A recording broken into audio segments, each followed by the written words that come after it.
Good morning. Today is December 22nd, 2014. The time is 9:14. We are on the record. I'm Louis Susi, the videographer. Our court reporter is Dicey Etchison. We are here in San Antonio, Texas for the deposition of Mr. Marty Rathbun in case number 813-CV220-T27-TBM to be heard in the United States District Court, Middle District of Florida, Tampa Division. Luis A. Garcia Sass and wife Maria de Rocio Burgos Garcia, plaintiffs, versus the Church of Scientology Religious Trust and Church of Scientology Flag Service Organization, Inc. If counsel would please introduce themselves and whom they represent. Bert Deixler, Kendall Brill, and Klieger on behalf of Flag Service Organization, Inc. I'm assisted by Sarah Heller. Let's have the persons present also identify themselves. Neil Levin. Neil Levin. Ben Shaw. Okay. Hey, who do you represent? Mr. Babbitt. Mr. Babbitt, are you on?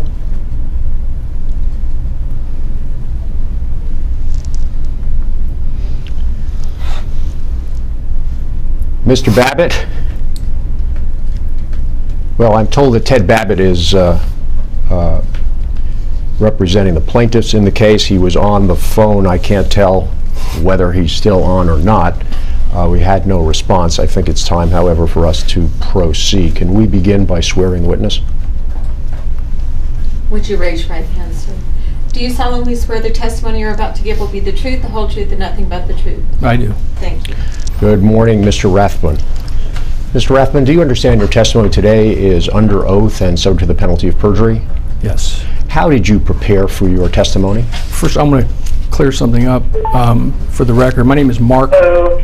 My name is Mark Rathbun. M-A-R-K, not Marty. Hello. Marty is a nickname. Hello. Yes, hello. Hi. The videographer's voice trailed off and then went blank. So I'm back. Okay, we had introductions. Is this Mr. Babbitt again? It is. Okay, so Mr. Rathbun has just been sworn, and my question to him was, how have you prepared for your testimony? And he's about to answer. You're up to date. Okay, let's just hang on just a minute, please. I need a number that I can call in case this happens again. And I was given the videographer's number, but when I called, the line was busy. So if you could ask the videographer, please, to whatever he's doing to his phone, clear it so that in case this happens again, I can notify you that I'm off the line.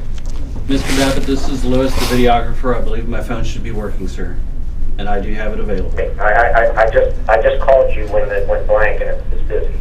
All right, well, we'll hope for no further interruptions and all will be well. Mr. Rathbun. Is CSI a party in this case? Yes. Tell me, if you will. She said no. Tell me. She said no. It doesn't matter. Mr. Rathbun, It does matter because you have the legal executor for the Church of Scientology International sitting to your left, who also attends all of the hearings and depositions in my wife's lawsuit with that entity. Sure. So, who is here representing?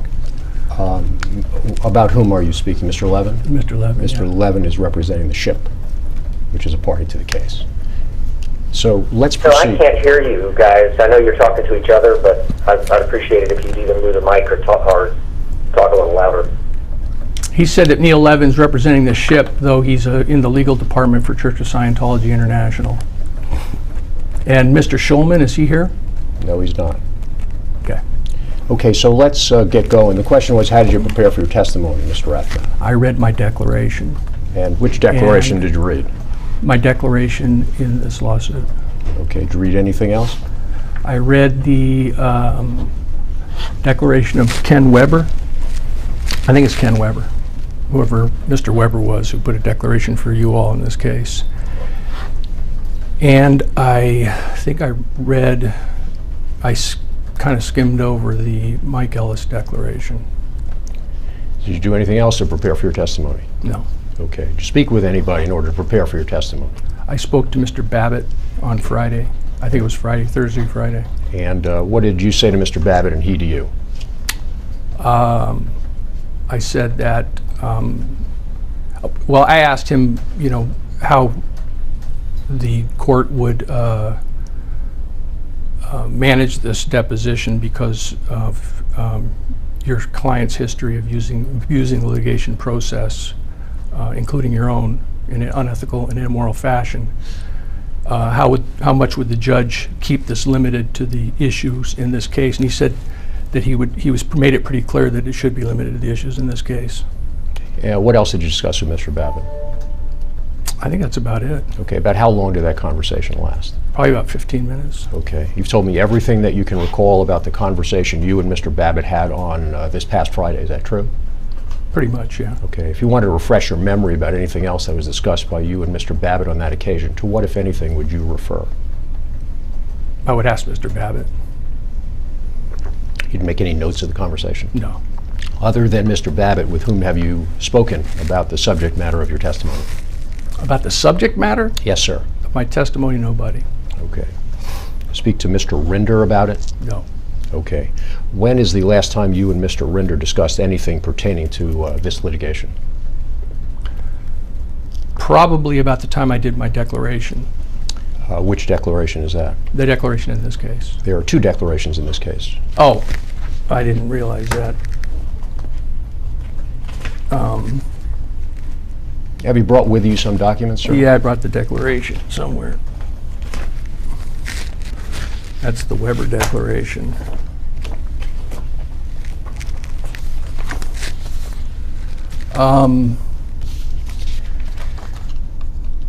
19 April 2013.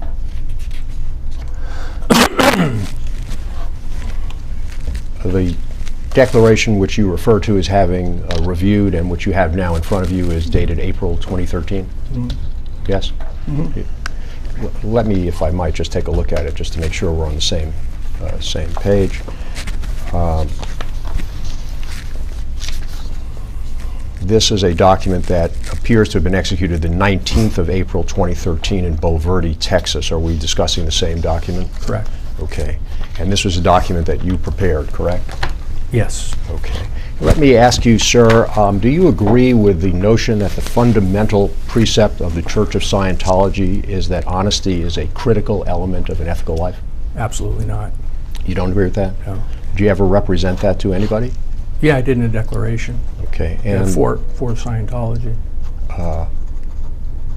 And today you don't Now you're believe... going to have to speak up. I can barely hear you. Put the mic closer to you. Can you hear me better now? Yes, much better. Okay. And did you believe that it was critical to maintain the highest level of ethical behavior and to be completely honest in order to do well in life and to set an example for others? Me? Yes, sir. Yeah.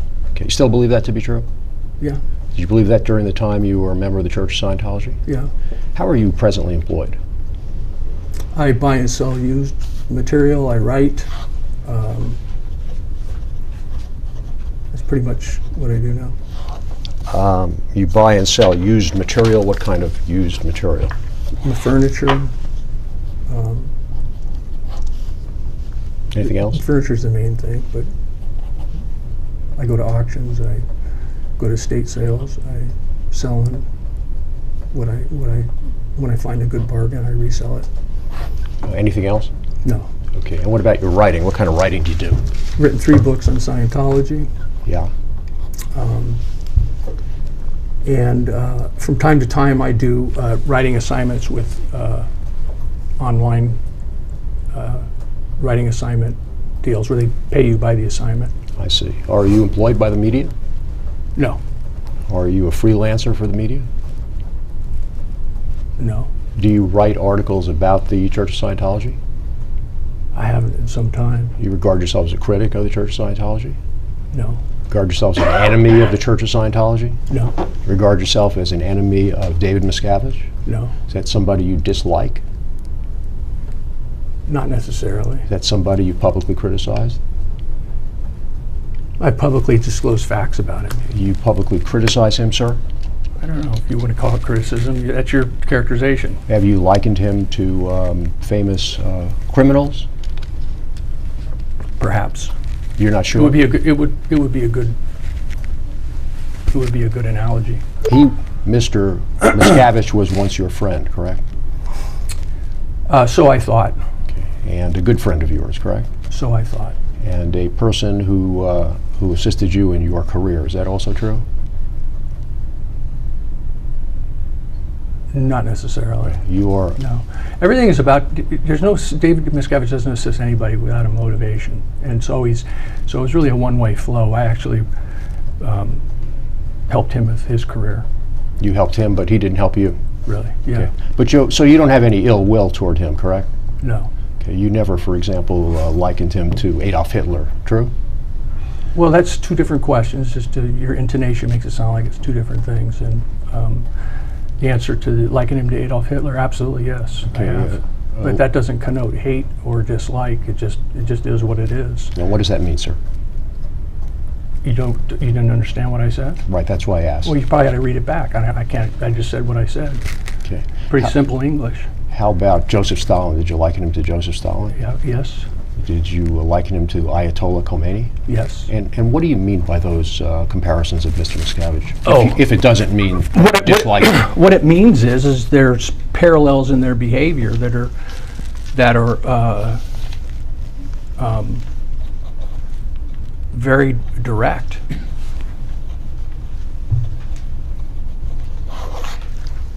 When did you observe that Mr. Miscavige was to be likened to Adolf Hitler? When did I what now? Can you repeat that question? Sure. Madam Reporter, would you please read the question to the witness? Question, when did you observe that Mr. Miscavige was to be likened to Adolf Hitler?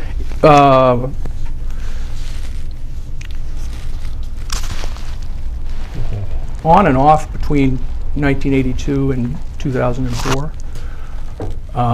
More intensively between 2000 and 2004, and even more intensively in 2003 and 2004.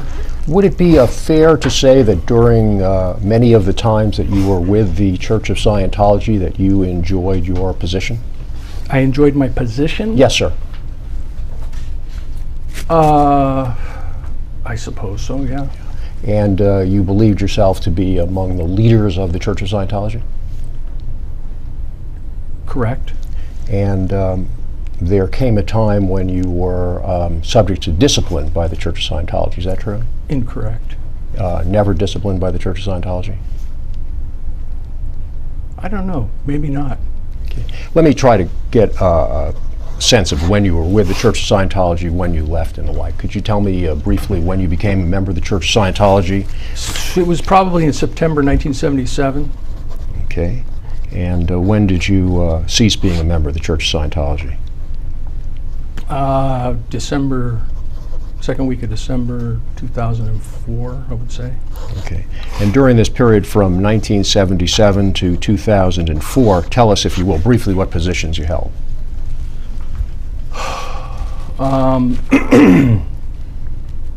Purchaser for a renovations project. And what time period was the purchaser of renovations? 1978.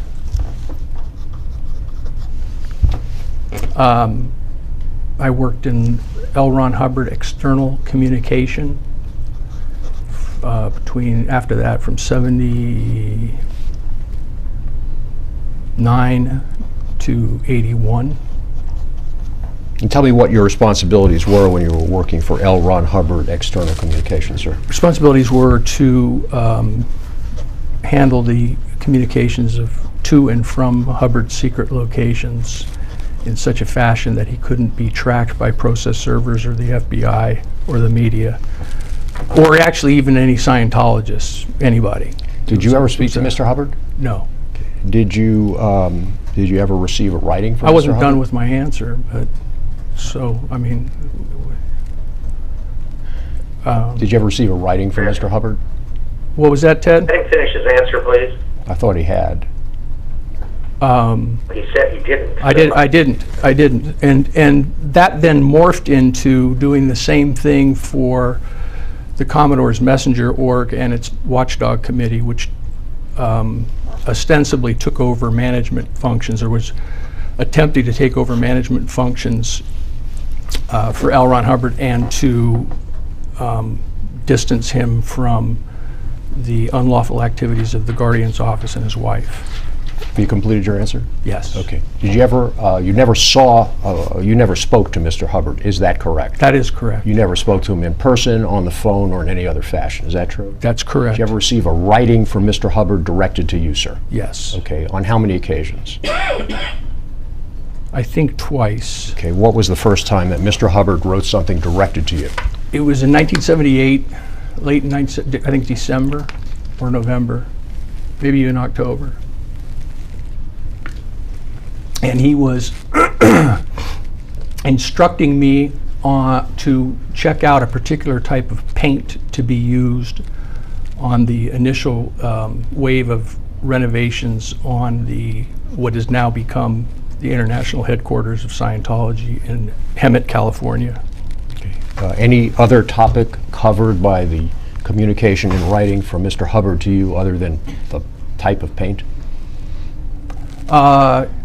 I think he wrote to me, but I can't be sure, but I think he wrote to me when I was at Author Services, when I worked directly for him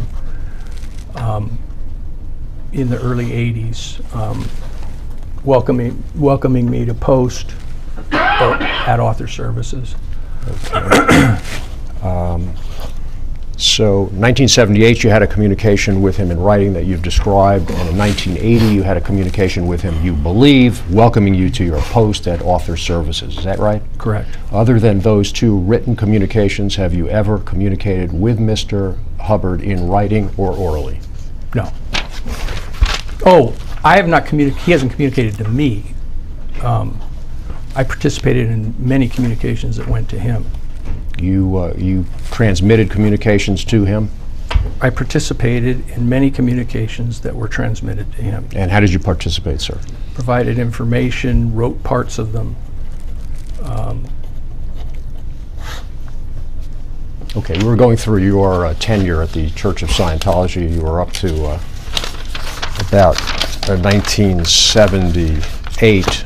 Actually, I was up to 81. But, from 1978 to 1981, were you with the external communications of LRH? Yes. Okay. And what happened in 1981? In 1981, I got put on the special project, which was a project that was operated by David Miscavige and consisted of about 6 people, I think. And the purpose of it was to create an all clear for L. Ron Hubbard so that he could come to the international headquarters base in Hemet without fear of being served with process or being discovered by a reporter or being assassinated or being under any type of threat. And what organization were you working for in 1981 when you were put on this special project? I think it was Church of Scientology of California. And how long did you serve in whatever capacity that was for the Church of Scientology, California? Well, it morphed. Again, I was on that, I was on that until January, I think, of 82, at which point it was referred to as special unit because Author Services was formed to set up a buffer between Hubbard and the church and the outside world. And so David Miscavige and several other people involved in his finances started a separate office. And myself and some others that were part of Special Project stayed doing the same function but calling ourselves Special Unit. And that went on from approximately January 82 until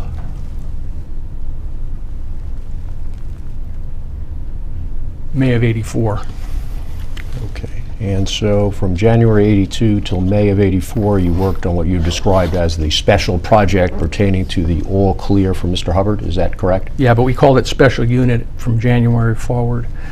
And then we also, it was morphing too, so it was sort of, I mean, we were recreating the Office of we created the Office of Special Affairs, and it had a couple of different versions before we settled on that name in that period. And so, I don't know, I think sometimes I represented myself as the head of the legal department of the Church of Scientology, either California or international, because we created a new corporation to try to shed the liabilities of the mother church. See, you're the head of the legal department. Are you a lawyer, sir? No. Do you have any training, go to law school? No? Graduate from college? No. When did you become the head of the legal department? Well, I just told you, it morphed over time. For all intents and purposes, really, January '82. So January, Yeah, pardon me? January 1982, you became the head of the legal department of one organization associated with the Church of Scientology. Not really. I became the top person concerning legal and litigation and intelligence and PR for all of Scientology as of approximately January of 1982. I see. Tell me what your responsibilities were in connection with the legal litigation duties that you had as the head of legal affairs. Well, it was primarily it was to get L. Ron Hubbard the all clear, and it was to dispense with, see to the end of 2 outstanding grand juries that were looking into his connection to criminal activity, one in Tampa and one in New York, and to get rid of about 3 dozen lawsuits that either named him or were part of this group of suits that did name him. That was duty number 1. That was always the top priority. Duty number 2 was to create this new organization to try to shed the legacy of the Guardian's Office, which had been the previous legal department, whose leaders had gone to jail, including L. Ron Hubbard's wife, Mary Sue Hubbard, for acts they had committed in harassing opponents. That was the second priority. And then 3 was to ferret out people who were in Scientology that had been Guardian's Office members who might, by the fact of remaining on staff within OSA and going with that transition, might create liability, either legal liability or PR liability in the future. So it was ferreting out, and Miscavige called it disbanding the Guardian's Office. And those were the 3 major objectives of that job. Okay, and that was consumed your time fully during the time period from when you assumed the position until when? Until May of 1984. Okay. And what happened in May of 1984? I got assigned to be the legal executive of Author Services Incorporated, which was L. Ron Hubbard's personal organization. And did Author Services maintain and exploit Mr. Hubbard's trademarks in his fiction work? I don't know about his trademarks. I think he assigned those to RTC to exploit, for the Church of Scientology to exploit, monitored by RTC. Although anything involving L. Ron Hubbard, again, these things morph. So you know, and it's difficult to pin it down, and it's that way by design. It's to keep everybody confused. You were trying to confuse people during the time? Not me. L. Ron Hubbard was. I see. And Mr. Hubbard. And David Miscavige as his direct agent, and I was working for David Miscavige and L. Ron Hubbard. Mr. Miscavige was your superior? You know, effectively, Between January 1982 and when I left, he pretty much was my superior. Pretty much? What do you mean by pretty much? What I mean, again, because there's always this sleight of hand going on with the way the organization, it seems to have this very established permanency, to its structure and everything, but it just doesn't operate that way. I had nominal, from January 1982 until I went to Author Services in 84, I had nominal superiors, but David Miscavige controlled every action on my post. From 1982? I always answered directly to him. In 1984, when I went to Author Services, I had a superior, Lyman Spurlock, until 87.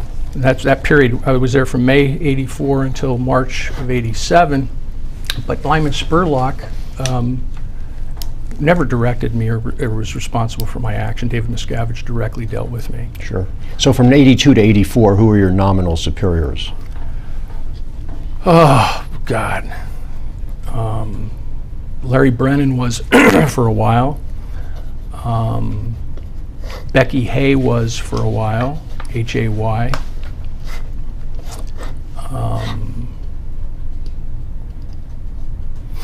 Steve Marlowe was for a while, Marlowe, I think, Marlowe, until 84. And then in 84, Lyman Spurlock. And Norman Starkey was for a while too. I mean, it's just, there was 4 different nominal superiors. Okay. Actually, probably more, but those were the principal ones. I see. And when you say nominal, what do you mean by that? Just like I said, you have this organizational structure. David Miscavige is at the top as the chairman of the board of Author Services. Lyman Spurlock is the deputy executive director for client affairs. The legal department's under him. I'm the head of the legal department. So Lyman is my nominal senior. And like I said, in a 3-year period, Lyman was in effect junior to me because litigation was hot and the top priority, as I told you, all clear. So David Miscavige dealt directly with me. Mm-hmm. Did you think there was something unethical, improper, or dishonest about the structure of the organizations in which you were working during the time that you were a member of the church? It's a difficult question because you justify everything so much, at the time. Otherwise you wouldn't do it. But yeah, I mean, absolutely. It was intended to but at the time, it was, you just sort of intuit it, but I know it now, after all this time has passed and I've done all my study and I know all the facts that I know now, that, I think it was unethical. Did you think and immoral. Did you think you were acting unethically? At that time, no, because I was under the ethics system that, and this is the Scientology ethics system in a nutshell. If it forwards L. Ron Hubbard and Scientology, it's good. If it doesn't, it's bad. And so I was part of that ethics system, and therefore it seemed ethical at that time. Did you think you had to be completely honest in order to do well in life and to set an example for others? Me? Yeah. I mean, yeah, on a certain level. Was that one of the precepts by which you lived your life during the time you were in the Church of Scientology? No, not really a precept. That kind of sums up my feelings, though. Okay. So you were living an honest, ethical life during the time you were at the Church of Scientology. Is that fair? No. You weren't living a honest and ethical life at the time you were in the Church of Scientology, correct? No. Well, which is it? It's not one of the two. Explain to me what your view is. You're not listening to of me. Your honesty. I don't think you're really listening to me, because I just told you that at the time, and I'll repeat it again, at the time it seemed ethical because I was abiding by the Scientology ethics system. In the broader scheme of things, knowing all the facts I know today, it was not really ethical. In May of 1984, did you get a new position at the church? Yes. What position was that? Asked and answered, but legal executive author services. Okay, and how long did you serve in that position? until March of 1987, which I already told you. And then in March of 1987, what was your next position? Inspector General, well, missionaire actually, but I mean, I became the Inspector General for Ethics RTC. And who appointed you to that position of Inspector General in March of '87? David Miscavige. And did you appreciate that responsibility? No, matter of fact, I objected to taking the post. I didn't want to take it. And how did you object? Was that in writing or orally? Orally. And to whom did you object? Greg Will here. Yeah. Anybody else? May have to David Miscavige. Okay. And notwithstanding your objections, you assumed those responsibilities? Correct. And what were those responsibilities, sir, starting in March of '87? The first one was, Jesus, the probate, handling the probate of L. Ron Hubbard's estate, handling the IRS and getting exemption,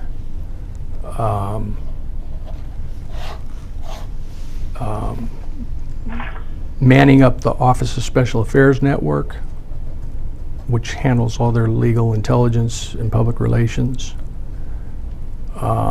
manning up ethics officers, putting in a justice system, because it had always been sort of a sham kind of system that didn't really effectively operate. In between '87 and approximately '92, while I was on that post, there was some semblance of operation, a justice system within the church.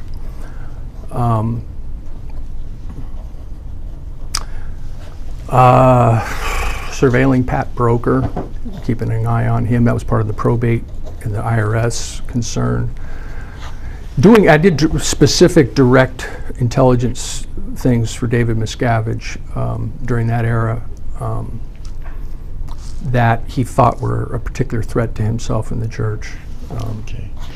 From '87, starting in 1987, was it your view that there was no justice system in the Church of Scientology? Starting in '87? Yeah. It was a sham, I said. And when did you first believe that the justice system was a sham? I didn't really believe it. It was just by observation. It was, and that was one of the reasons for the formation of my post. So in 1987, as you understood it, your post was formulated for the purpose of putting into place a justice system, correct? Correct. Okay. That was one of the purposes. And who put that responsibility upon you? Was that Mr. Miscavige as well? L. Ron Hubbard. Mr. Hubbard asked you to do that? It was part of his, he had probably a file cabinet drawer full of what we call advices or directions for RTC, and that was one of them. Okay. Was it directed to you personally?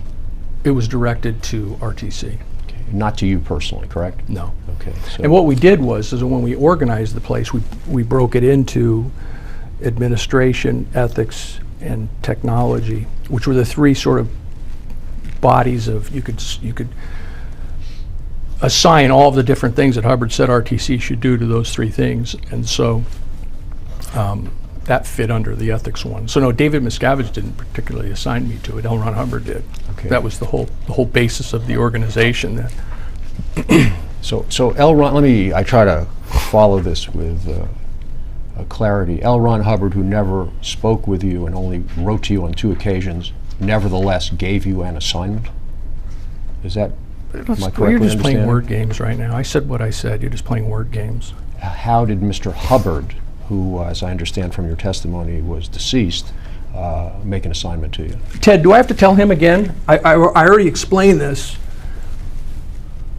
Yeah, you guys are talking too fast. I interposed an objection just a moment ago about the repetitive nature, but I can't instruct you what you can do.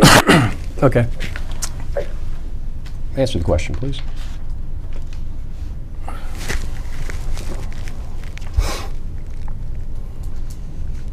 Mr. Rathbun, would you answer the question, sir? Madam Reporter, would you read the question to the witness? You don't need to. I know what the answer is. I'm just contemplating what to do about this harassment.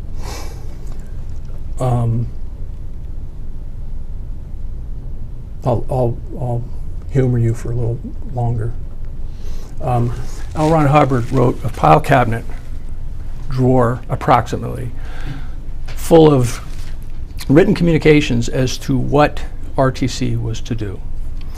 They broke down into 3 particular categories which have significance in Scientology: ethics, administration, and technology. The ones that had to do with the field of ethics got put under the Inspector General for Ethics. Who put them under the Inspector General for L. ethics? Ron Hubbard. Okay. From 87 to 92, you served in this position of Inspector General?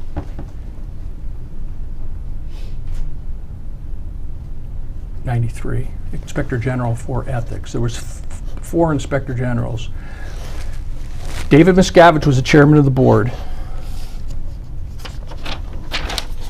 and that title was chosen to give him sort of a quote-unquote arm's length from the day-to-day activity, although he always micromanaged all of the posts I'm about to tell you about. Then there was an Inspector General who was supposed to be the head of RTC, which was Greg Will here. Then there was an Inspector General for Ethics, which was me, an Inspector General for Administration, which was Mark Yeager, and an Inspector General for Technology, which was Ray Midoff, who nominally answered to Greg Will here as the Inspector General, who answered to David Miscavige, who was the chairman of the board. But it didn't really operate that way. That's how it was organized.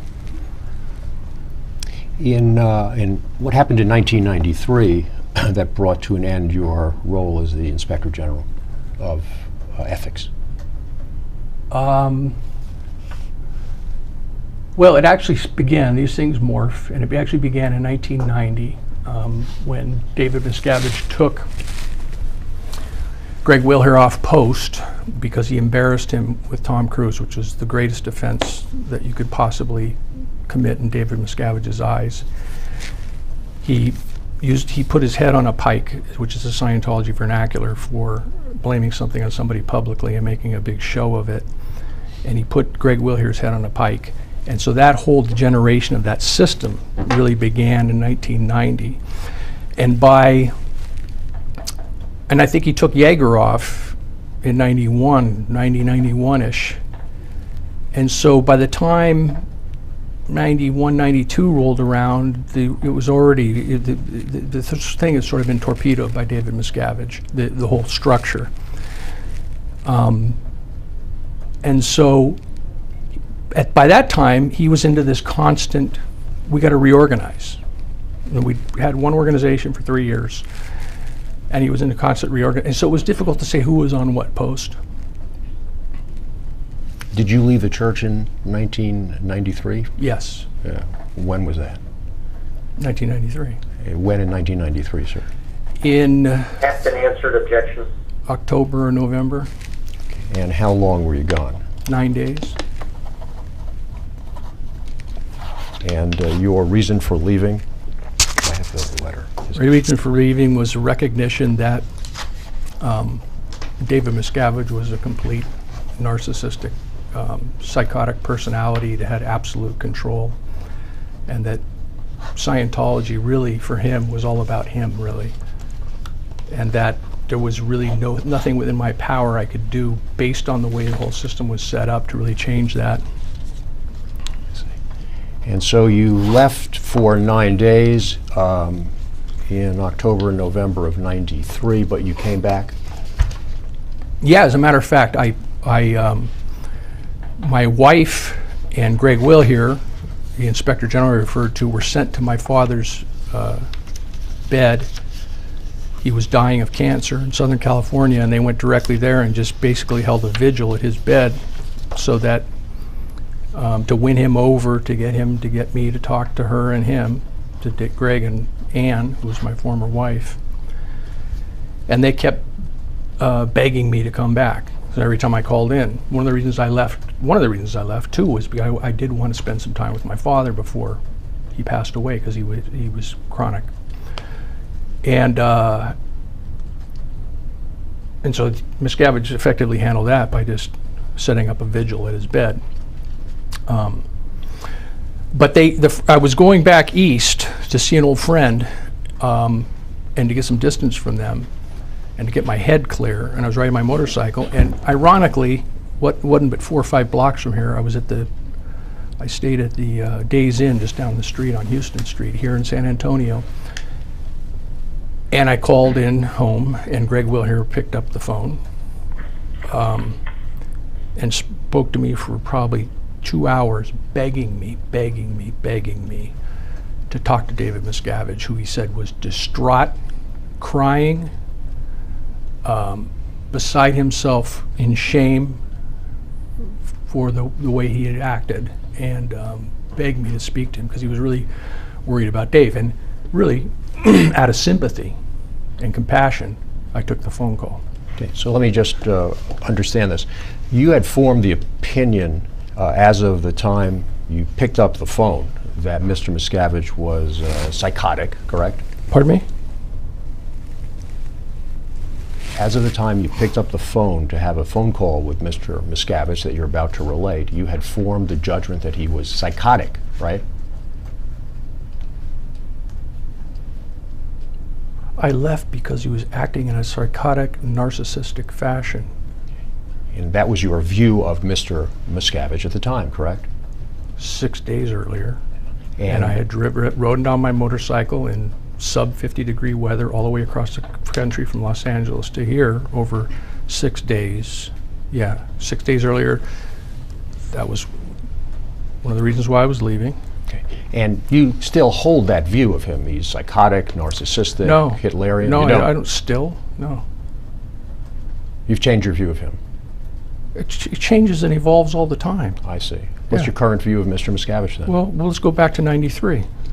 Well, I was focused on the current, so I'll move to No, strike you your didn't. answer You as went to, no, non-responsive. I'll move What to is strike your question because you start, What is your you're current- sending me way back to '93 and then you're trying to put words in my mouth and I don't adopt them and now you're trying to play word games. But you said he's this and you said that. You want to hear the story, then sit back and hear the story. Mr. Rathbun, actually what we're going to do is do it in a question-answer form. This is a proceeding that's in federal court. And What play has by this those got to rules, do sir. with the refund policy of the church? What's this discovery supposed to be about? Would you tell me, sir, today whether it is fair to say that you have the view that Mr. Miscavige is a psychotic and narcissistic? I'm not done with my previous answer. Please answer my question, sir. That was the question. I'm not done with the previous answer. Or are you refusing to answer this question? I'm not done with the previous answer. Finish his answer. Would you let him finish his answer? Then you can ask him the question. That's the way it's supposed to be. Please answer my question, sir. See, I think there's a different purpose for all this. Well, this will answer your question, I suppose, but you better get comfortable because I'm going to bring it from '93 up to the present because you're trying to whipsaw me and say because you thought something in '93 that is inconsistent because you didn't think it after 6 days on a motorcycle.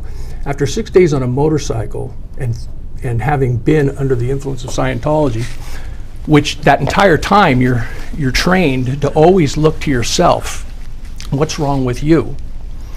And so that's sort of a constant, nonstop meditation that's going on during that entire period. So when I get to San Antonio, you know, I'm leaving my entire life behind. And I'm not in a good shape mentally or emotionally. And now I'm being told that this guy who acts like Adolf Hitler, Ayatollah Khomeini, and who was the third guy, Joseph Stalin, had some come to Jesus moment, which is astounding. Never in the history of all of Scientology, of all of the people that you want to interview or depose, who were defectors during any period of time ever witnessed anything like this. Nobody has, except for me. He was begging me to forgive him, begging me to meet with him. He said, I will fly to San Antonio right now. It sort of flabbergasted me, Bert. Have you completed your answer? Yes. Okay, so my question was, your current view of Mr. Miscavige is that he is a narcissist and psychotic. Is that true, yes or no? He acts in a narcissistic and psychotic way.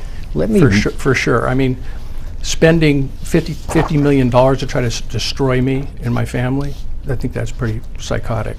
Let me mark as exhibit numbered 1 a multi-page, 10-page handwritten document. Ask you to take a look at it. And first, I'm going to ask you whether that is your handwriting, sir. Yes. And is this a letter that you wrote on or about November 30th, I have to 1993? I'd have to read it. Why don't you take a moment and review that document, and I will ask you a few questions about it. Yeah, I don't have that document. You haven't provided it for me before the deposition, so let's just take a break and let's fax it to me, and then we'll... Actually, Mr. Babbitt, I was thinking, because it's handwritten and difficult to read, that I'm going to have Mr. Rathbun read the document into the record so we'll all understand his handwriting. I'm not going to do that. That's what I intend to have Mr. Rathbun do. Then I intend not to do it, Ted. It's just completely frolic and detour intended to harass. Has nothing to do with any issue in this case. You'll have to read the letter, or I guess we could call the judge. I guess so. Let's do All it. right.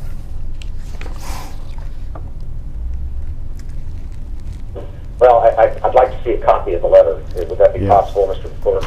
Mr. Reporter? So let me call your attention, since you're... I was talking. I wasn't finished. Oh, I'm sorry. Question.